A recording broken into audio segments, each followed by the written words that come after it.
Folks, I think 2020 is canceled, at least for right now. You know, forget going to work, forget that family leg day, forget going to Disney World, and it looks like if things keep trending the way they are, forget about taking that cruise you got coming up. Scary stuff happening today. What a time. What a time.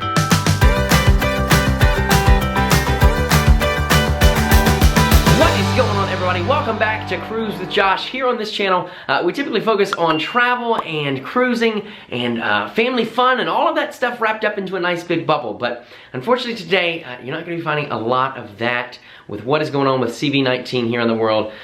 Just learned in the last 24 to 48 hours, many large name businesses and brands are kind of halting operations, ceasing to cruise, ceasing to open for business. Due to the issues and concerns going on throughout the world right now. It's quite concerning. It really is. It is, you know, Wednesday on my live show, we talked about how at this point I'm not canceling, and I have a cruise coming up in April on the Norwegian Sky, and we're still planning to you know, partake in that. But that is if the doors are going to even be open then. It is looking more and more like the doors could be shut for our cruise coming up, and it is really sad and really scary news. But just in the last, like I said, 24 to 48 hours, we've had Princess Cruises cease operations for 60 days. We've also had Virgin Voyages cancel their opening inaugural season until I think they pushed it back to like August, like the beginning of August 2nd or something like that. Crazy stuff there. We also had Viking Cruises, very similar to Princess, cease operations. Amazing. And then most recently here now, Disney World, Disneyland, and Disney Cruise Line to cease operations this weekend, beginning this weekend, Saturday for Disney Cruise Line, Sunday for the parks. Wow. Absolutely mind-blowing. I wish I could say that I didn't see that coming, but actually throughout the day, it's kind of been more and more apparent that something like this was possible, something like this could be coming down the pipes. Additionally, the stock market continued to plummet today, especially with cruise line stocks. It's really been theming for quite some time, pretty much for the most part, but major cruise line stocks dropping lower and lower, even to the point of today, Norwegian Cruise Line was, I think, below $10. Amazing, but not in a good way, you know. Very concerning, something to keep your eye on, definitely. Not making this video to scare anybody. This video is not to induce fear with you. I just want to keep you informed and keep you in with my thoughts and what I'm thinking with my cruise coming up, because after all, that is why you came back to this channel, right? So for my cruise coming up in April, as of right now, I still stand with my statement. We are planning to cruise. We're looking forward to it. Hoping for it to be a great, fun cruise, but the cruise lines have actually dialed down even more. They have turned the knobs, they have tightened the straps even more on those qualified to cruise and those qualified not to cruise. I want to read you when I have the most up-to-date information from Carnival Cruise Line. They say that the following individuals will temporarily not be allowed to sail. Guests who have been hospitalized in the last 2 months for or have a history of severe or chronic medical conditions. Guests who are 70 years or older will be required to present a doctor's fit to sail letter at check-in, confirming they do not meet any of the health medical criteria. If you are unable to present this letter, you will not be allowed to cruise. So dialing down a little bit more there.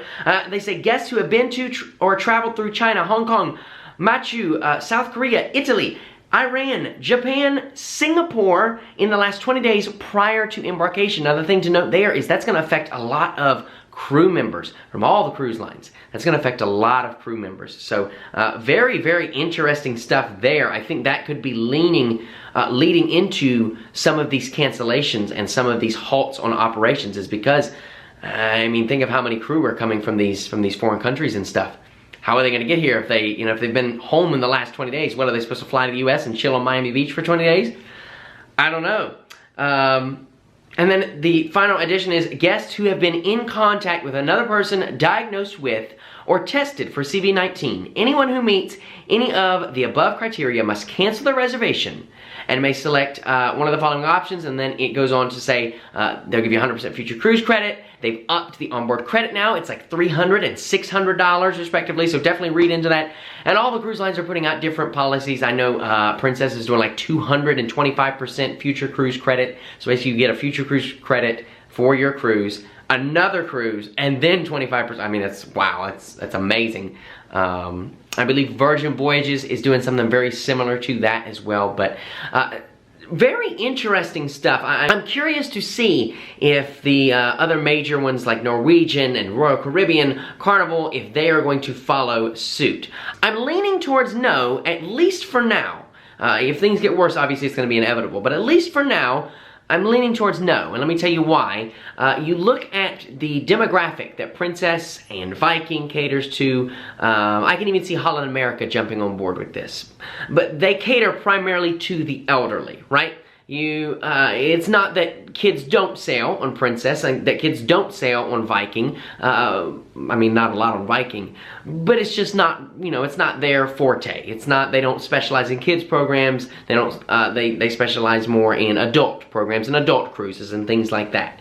So I think that when you look at that and you look at the demographic that is most affected by this virus, it only makes sense that their business would be suffering, and they're making the correct steps to minimizing the further negative effects on their guests and their crew by just kind of halting operations, I think, until this thing calms down.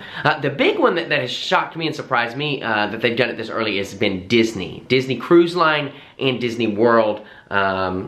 Disneyland, I can somewhat see they've got, you know, it's further expanding out there in California, and I suppose they're trying to minimize that same thing from happening here in Florida. But quite interesting that they jumped on so quick, especially Disney Cruise Line. Very, very concerning. An ongoing story that I do want to keep you guys updated with right here on this YouTube channel, right down in the comment section. If you have any new information after this video has been published, feel free to drop it down in the comment section. We would certainly love to keep it going. Like I said, not to panic anybody, not to freak anybody out. As for now, I am still planning to go on my cruise in April, but just remaining vigilant and want to make sure that you are doing the same. I hope that you found this video informative. My name is Josh, and until the next time, it's been real, it's been fun, and it's hopefully going to be real fun. We'll see you real soon on the high seas. Hopefully.